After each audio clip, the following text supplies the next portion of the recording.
ассалому алайкум ва раҳматуллоҳи баракот. ҳамватанони азиз, умедворам ҳама каса хуб ва саломат ҳастанд.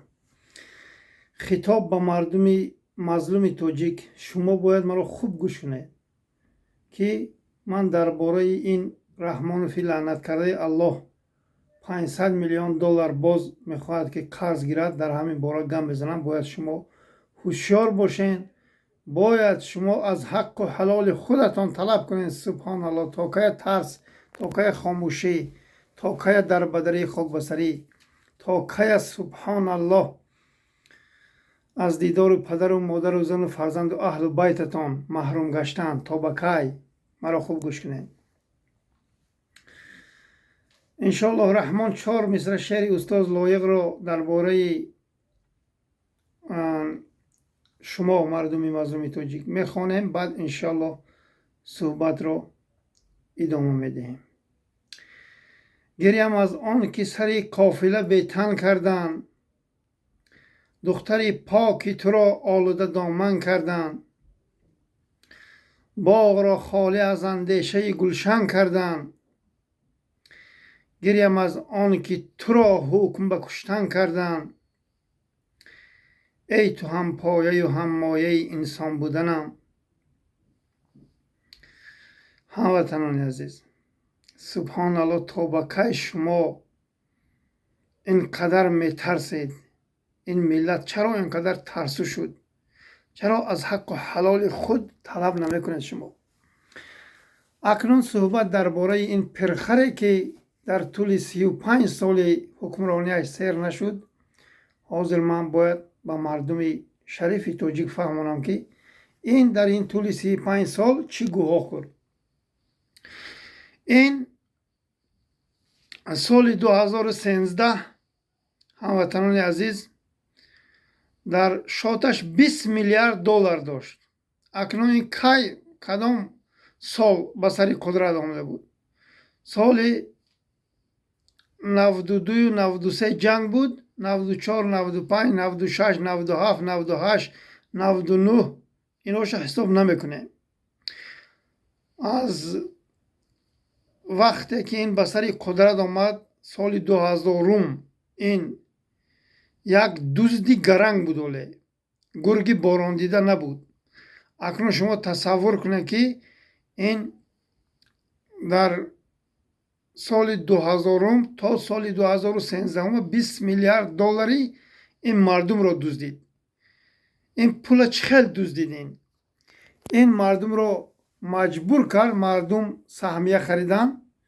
پولی سهمیه های مردم هستن، اون میلیارد دلار ها. اکنون این وعده کرد که شما پولی سهمیه یعنی ما بدهین، برق شما به پول می شود و پولی سهمیه های شما چند برابر زیاد برگردانیده می شود. اکنون شما تصور کنید که پولی که از شما این ظالم پلیدی مادر به خطای خائن گرفت به شما برق نمی دهد. اکنون 500 میلیارد دلار باید این باز گداگی کند. فردا وای آدم هم طلب میکنن پولشانه. آنها فردا برق طلب میکنن. حال زباناشون یک وجب خایل ایسا که ما راغون داریم و راغون برپا شود. ما گویا که خانه ها ما فروزان می شود و برق همه وقت 24 ساعت میشه. هرگز نه. والله بالله تالله تا این اولاد حرامزاده ما سر نگون نکنیم، تا این پرخوک امام علی شیطان رو کز نمانیم با طرفداران و اهل بیتش، امیدواری برق، امیدواری زندگی خوب، امیدواری در نزد پدر و مادر و زن فرزنداتون کار یافتن رو نباشین. هموطنان عزیز، اکنون این حرامزاده نگاه کنین اینقدر بعدی سال 2013 دزدی و غارت این حال از صدها میلیارد دلار گذشت. گرگی باران دیده شد. بعدی 2013 حرامزاده میلیارد دلار تاجیکستان را این از آن خود کردگی است. اکنون گوش کنید، تو حرامی پلید، تو مادر به خطای دزد غارتگر 20 میلیارد همون سال 2013 داشتی. акнун ҳози 2026 медарад 13 соли ин 2000 баъди 2013 то соли 2026 ам 3-4 моҳи дигар монд. акнун ҳисоб кунем ки чанд миллиард доллар ин пули ин мардумро ғорат кардаги аст. акнун ту ҳаромзода чаро 500 миллион доллар гадогӣ мекунию? ҳамун пуле ки худат дорӣ чаро ту сармоягузорӣ намекунӣ? чаро ту роғона буд кара ҳамун пулат ба ҳамун пули ҳароме ки аз хуни ин мардум ту ҳаромзода шино дорӣ, дуздию ғорат кардӣ, чаро ту сармоягузорӣ намекунӣ? 10 та роғун месозад одамон пул катӣ, ҳазорҳо заводу фабрика месозад, 4 миллион тоҷики дар бадари хокбасаре не 8 миллион тоҷика бармегардонад. тоҷикои афғонистон ҳатто даъват мекунад биёянд кор кунанд, зиндагӣ кунанд, як бурда нон ёбанд дар тоҷикистон. чаро ту намекунӣ? ту кай сер мешавӣ? ту то кая дуздӣ мекунӣ? пот ба лаби гур расид. як бор дар оина афту андомата бин. валлоҳи биллоҳи таллоҳи хуки хонагӣ рангу намудаш аз ту хушрӯ, аз ту зеботар аст. ту агар бо меҳнати ҳалолат ҳукмронӣ мекардӣ, ҳаргиз ва ҳаргиз ранги вампир намешуд, ранги ҷоҳил намешуд. ту падар лаънати охи падар. мардуми шарифи тоҷик, хитоби ман ба шумо хомӯш наистем ки ин 500 миллион доллар мегираду фардо ин роғун яъне барпо шавад, шумо барқ мегиред. ҳаргиз ва ҳаргиз шумо барқро хоб мебинед. то эмомалӣ шайтони муғули манғити ҳаромзодӣ модарбахато кафан нашавад, тоҷикистон ватан нашавад. дар тӯли 35 сол ҳатто барои мардумаш барқ додан натавонист. шумо бо чиро умедвор ҳастед? шумо бо чиро умедвор ҳастед ки шумо субҳоналлоҳ хомӯшед? рӯзҳои бадро, рӯзҳои даҳшатро интизор бошед. баъд он вақт ман салом медиҳаму дер мешавад. то кая ин хеле зиндагии сагона кардан? то кая? субҳоналлоҳ. ин тӯдаи авбоши ҳаромзодаро кӣ ба сари мо овард? ино ҳукмрон шудан, ҳамаи расво карданд. инҳоро кӣ овард? кадом падар лаънати охи падари модар ба хато ино овард? субҳоналлоҳ ки мо аз ҳамин бадбахтиҳо гирифтор шудем. ҳамватанони азиз, инҳоро кӣ овард?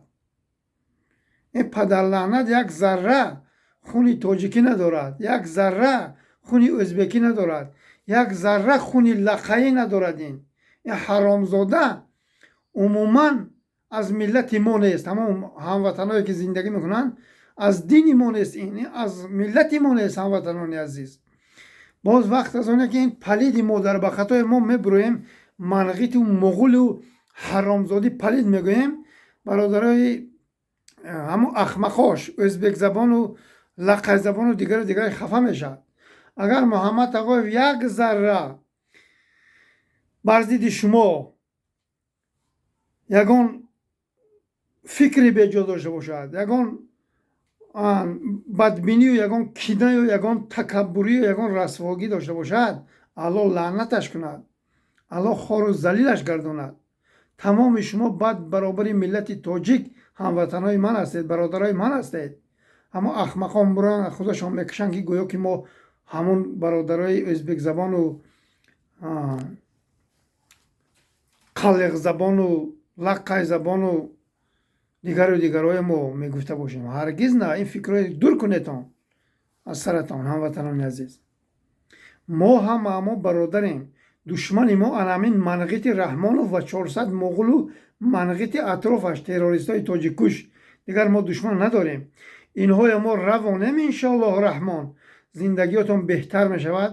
шумо дигар дар бадару хокбасару дар назди дигар миллатҳо сархаму дари ивану петрову светланаю наташаю қавру балои тақтақ намекунед. работаи ҳизкута мо тамоми маблағое ки ин ҳаромзода дуздид ба миллата мо бармегардонем.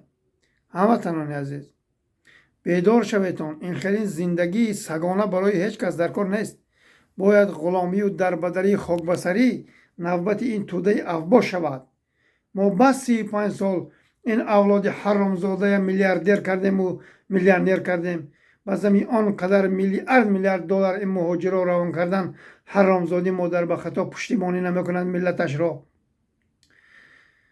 بازمی اینقدر پولها را از خود کردن، باز میلیون دلارها سرزمین کوچک ما را فروختند، پرخوک مادر به خطا. سبحان الله. شما 15 سال دیگر هم خاموش باشین، شما بیوطن میمونین هموطنان عزیز. خویلسایی که میگن شما وطن فروشین، بیوطن هین، حرامزاده های مادر به خطا، یک چیز را فراموش نکنین. بیوطن نیست غریبی که کند یاد وطن، در وطن بوده به یاد وطن بیوطن است و بیکفن است. بیوطن و بیکفن شمول و رحمان میشویتان، این را فراموش نکنیتان. وقت از آنه که همه سرزمینتان فروخت، خیتایی ها آمدن گرفتن، قرقزا همه سیتکه زدوسن، تمام سرزمینی ما را طرفی واروخ و اسفره از خود کردن، به خاطر مواد مخدری 7 دختری فاحشه جلبی غر از آن خود کردن آنقدر سرزمین را. فردا شما رنگ مردم فلسطین میشوید، خار و ذلیل میشوید. آنها با عزتن، مردم فلسطین، آنها هرگز خاموش نایستادند، ولی خاموشی شما خار و ذلیل و رسوای رد معرکه میگردین. سبحان الله. یک حرامزاده این کی بود است که سرزمین کوچک ما را آبتون رنگ گاو و گوساله میفروشد؟ این کی حرامی؟ تا کی خاموش میستین؟ تا کی اروپا و امریکا قبر و بالا میروین؟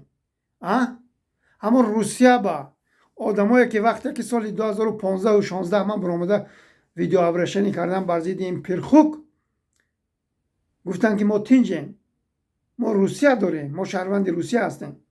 حاضی پاسپورت آنها همون کاغذ حاجتخانه قدرش در همون پاسپورت همینا بالا میستند. هموطنان عزیز، چی شد حال مردم تاجیک در روسیه؟ حال سگ پوتین از این ملت حاضر خوب است، جای گرم ایستاده است، هفت وقت کلباسه یا حسیب و گوشت میخورد. این مردم خار و ذلیل و دربدر، مردمی که زبانشون یک وجه بود، ما روسیه داریم، تو خائن ملتی، تو چرا این خیل میگویی؟ سبحان الله. فردا امریکاتون هم نمیخواه میشد، فردا گرمانیتون هم نمیخواه میشد. شما خیال میکنین که یه حیات شما مزین، شما کیف و صفا کنید و کار یا بدو زندگیتون رو پیش برین، فردا فرزنداتون این روزایی که چخیله که در روسیه آمد به سر مردم، به سر شما در اروپا و امریکا و کار و بلا میبیاید. تنها سرزمین تاجیکستان برای ما و شما سود میکند، این را فراموش نکنید هموطنان عزیز. با بخشش بسم الله الرحمن.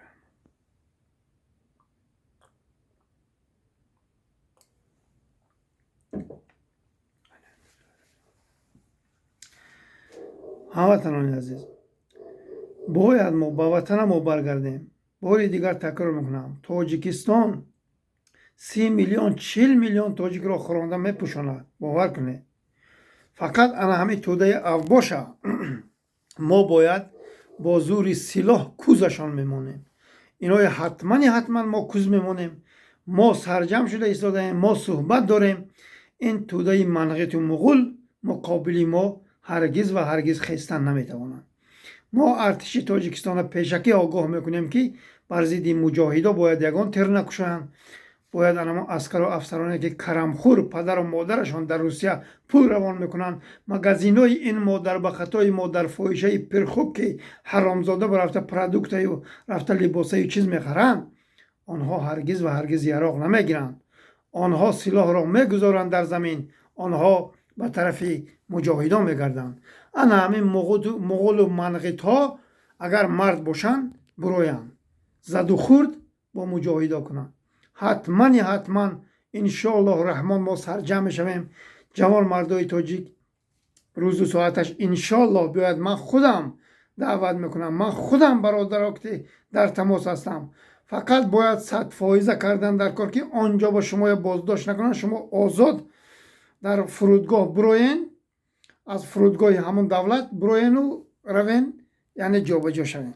این را انشاءالله رحمان ما صحبت کرده ایستادیم. حتما شیرای الله رفته سرجم می شوند. این یک. دویمش این که با امیدی مخالفان نشوین. باری دیگر تکرار میکنم، هرگیز و هرگیز اینها مردمی تاجیک را خلاص نمیکنن. هموطنان عزیز، باید ما جوان مردای تاجیک انشالله رحمان کار ما پخت، همون صحبت ها ما یعنی 100% شد. ما مردم هرگیز و هرگیز برده جر به تیله نمیکنیم که اونجا روندو یعنی نوگیتر شوند، اونجا روندو کشته شوند. این را ما هرگیز نمیکنیم. ما رنگ دیگر ها کراچی بخشش این کلمه روسی هم پیدا شد در این بین، اونجا رفته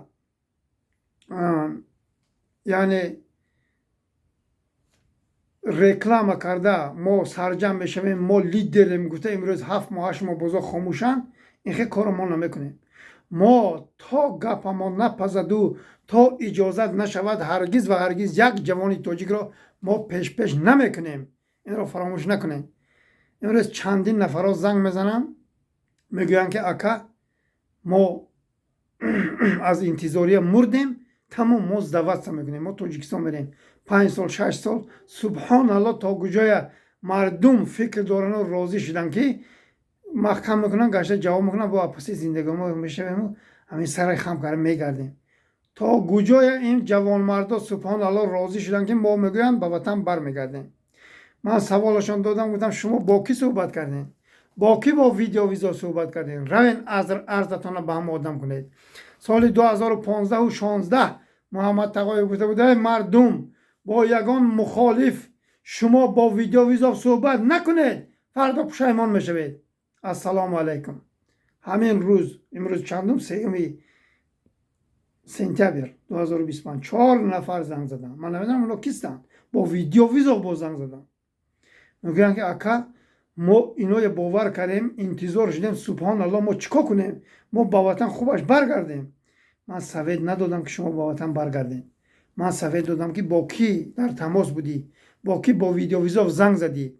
تو را من هم تو صورت گرفت و غمنیت رحمانوفی مادر به خطاب روان کرد.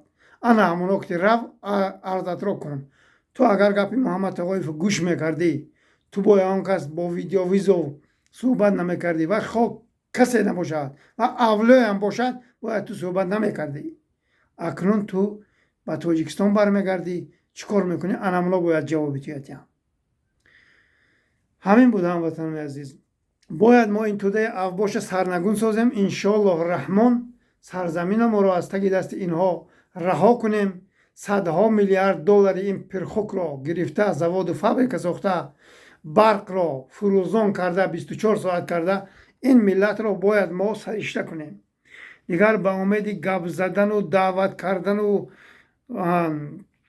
گویا که یک جا شویم و این خیلی گپا تمام کنم. تنها راه باز کردن در کار که شعرهای الله روان اونجا جمع شوند، بر ضد این مغول و منغیت جهاد و زد و خود را سر کنند. جهاد کیم کایها فرض شدگی. یک حرامزاده که برآمد در مسجد آنقدر مردم را دشنام حقارت کرد، بردن 15 سوتکه محکم کردن. اگر یک تاجیک بر ضد پرخوک رحمانوف گپ زند، 15 سالش محکم میکنند. به همین خاطر باید ما این توده افباش ترس را با یراق و اسلحه کوز مانیم. دیگر یگان راه نمی‌دارد. جوان مردای تاجیک نترسین. سبحان الله. ترسیدین شما بوی میدین. باید ما انشالله رحمان حتما سرجم شویم. این توده افباش را سرنگون و نیست نابود کنیم و با وطن خویش برگردیم، آنجا زندگی کنیم و دیگر در بدری خاک بستری را تا انتهای عمر فراموش کنیم. السلام علیکم و رحمت الله.